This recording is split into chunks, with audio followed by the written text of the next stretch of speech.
All right, guys, so today we are talking about what happens if you get something to resell and you think it works and the seller tells you it works, and then you get it home, you test it, and it does not work. What do you do? Yeah, this is a question or a comment we actually get a lot too. Well, I hope it works, or what if it doesn't work? What do you do? And we get this because we do sell a lot of appliances, so that's kind of where we've shifted a little bit because there's so much money to be made in them, and so we do tend to pick a lot of them up. And a big question is, okay, when you go to buy it, you're just trusting the seller's word, and do they work? And what happens if they don't work? What do you do? So great question, and I'm glad we're hitting on it today. The easy answer is usually 9 out of 10 times, if a seller tells you that it works, it typically works. We do a lot of appliances into where people are out, updating their kitchens or getting rid of stuff that they had. They know that it works, so they're just updating their kitchens and trying to get rid of the old appliances. If something doesn't work, typically they'll tell you, hey, one burner doesn't work on this cooktop,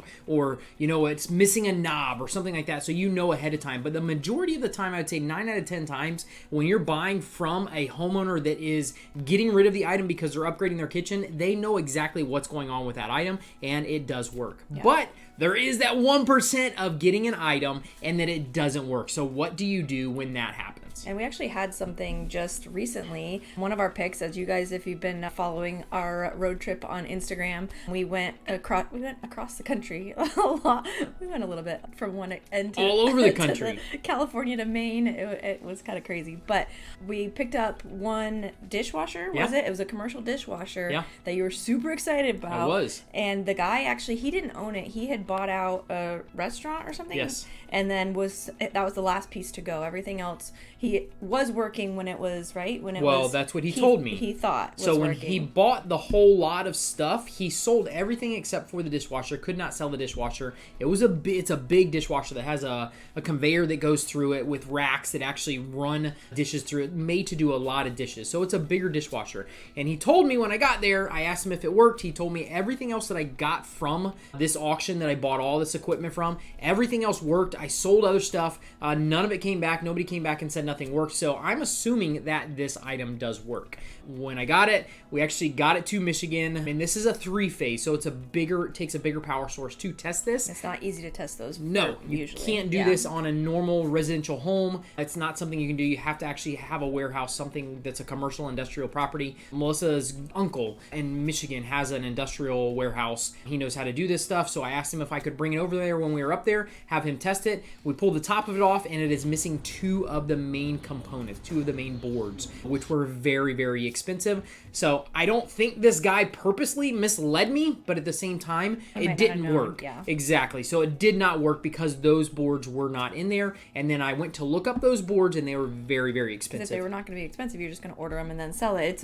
We got it for $500, and you said it's a $10,000 machine? No, $35,000 to $40,000. In resale value. Resale value, we were hoping to get $10,000. I'm pretty confident we could have got $7,000 to $10,000 if it was working. Okay, but now we gotta sell it for parts, right? Sell it for parts or sell the parts off. So these are some of the options that you have when you are buying an appliance or anything. You want to make sure, the number one rule is you want to make sure that you are getting such a great deal on this thing that if something does go south, if something doesn't work, that you do have an out. You have a way to make your money back at least, if not still make money by parting pieces of it out. I mean, most of the time that you never should lose money on any of your buys, even if you do have to part it out. Like you can find this stuff fairly cheap in the local market because people are getting rid of them all the time. So as long as you're not investing, I guess for an example, like you wouldn't want to pay $200 for an item that you can sell for $500. Like you should be paying $50 for that item that you can sell for $500. So then even if you had to part it out and sell the parts or sell it for parts, because people still buy the whole unit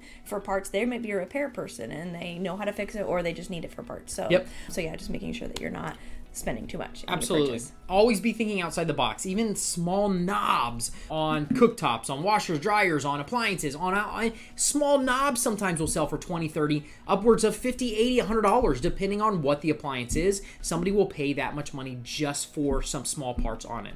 Now, this dishwasher that we got, it's a Hobart dishwasher. You can imagine if it's a $35,000 to $40,000 dishwasher new, there's some expensive parts on this dishwasher.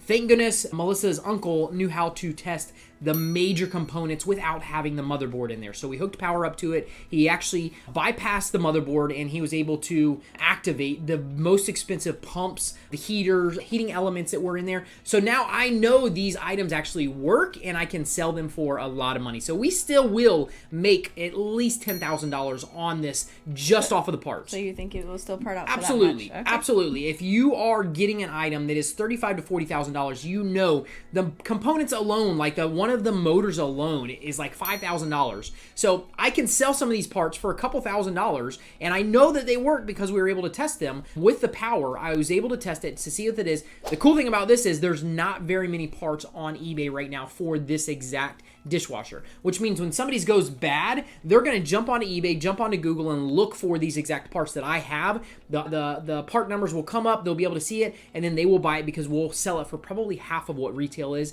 And I know that the major components are actually working because we were able to test it. So what if you're unable to test something? What if you're unable, you buy something, you're unable to test it? Can you still sell that for parts? Yeah.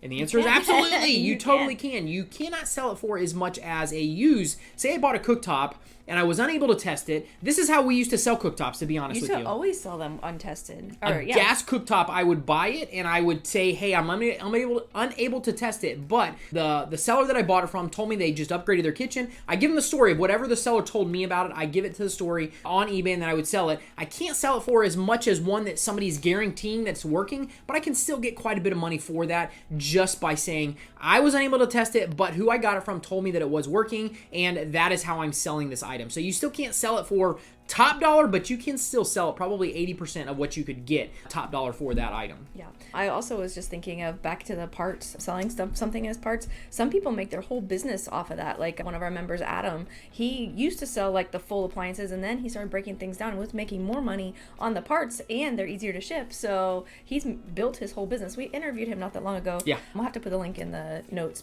and that's his whole business model is parts. And that's great for our group too. So when everybody needs a part, they ask him, hey, do you have this part? Absolutely. So it's a cool way to shift your business too, or make more money. Even we did those Sleep Number beds, and we were selling them as the whole bed plus the chamber, like the whole setup that you need for a Sleep Number bed. We would sell them for about $500 to $600, and then after we sold probably 30 of them, we're like, wow, we should have been parting these out because we can make about $1,000 per bed with just the part. So sometimes you can make even more than the whole unit. So absolutely. So anyways, such a great point. Yeah. And I'll double on what you said about this dishwasher that we got is big. It is a big dishwasher. You can move it. Probably weighs, I would say, 500 pounds. I can move it by putting it on furniture dollies, picking it up, putting it on furniture dolly, and move it around that way. But it's a big unit to be able to ship. Now, when I'm taking these components off, we're talking about motors that are probably about this big that will easily go into a box, won't go into a pallet.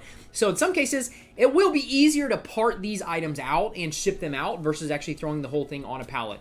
Me personally, I'd rather sell the whole unit because it's one and done. I made my money and that's it, versus pulling maybe 50 pieces off of this, different components that I can sell for just more time. Yeah, anywhere from a couple $100s up into, $3,000, $4,000, $5,000 per unit. I'll be able to sell multiple items like that. So, like I said, it's more time invested, but I'll take it on this because we're pretty much making a lemonade from the lemon that we got. We had no idea that it was not working. I was under the assumption that it was, but now we're not going to lose money. We'll still make really, really good money on this. Yeah, so basically to answer the question, how do you know it works, or what do you do if it doesn't work?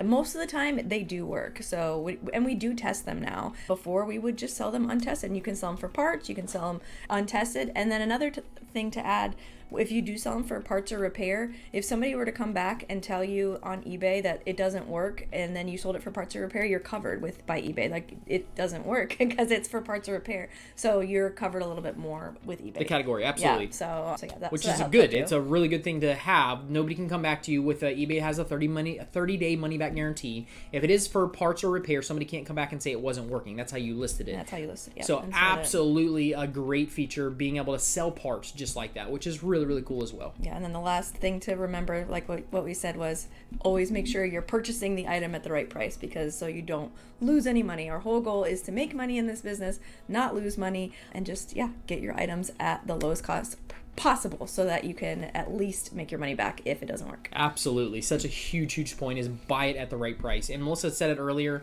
if you're buying something that you can sell for $500, you don't want to spend $200 or $300 on that. You want to spend $50. Our goal is to be able to 10x whatever we are investing in. If we're buying a cooktop for $50, we want to be able to sell it for at least $500 and sometimes more than that. So definitely try to use that rule when you're trying to judge if I should be buying this item to resell it. Yeah, because otherwise your time is not, like, you have a lot of time invested, you have all this stuff invested, it's not worth it in the long run for that amount of profit. So absolutely. Awesome. All right, guys, hopefully you have enjoyed this video, this episode that we've done. If you want to learn some more tips and tricks about flipping items for profit, go check out this next video.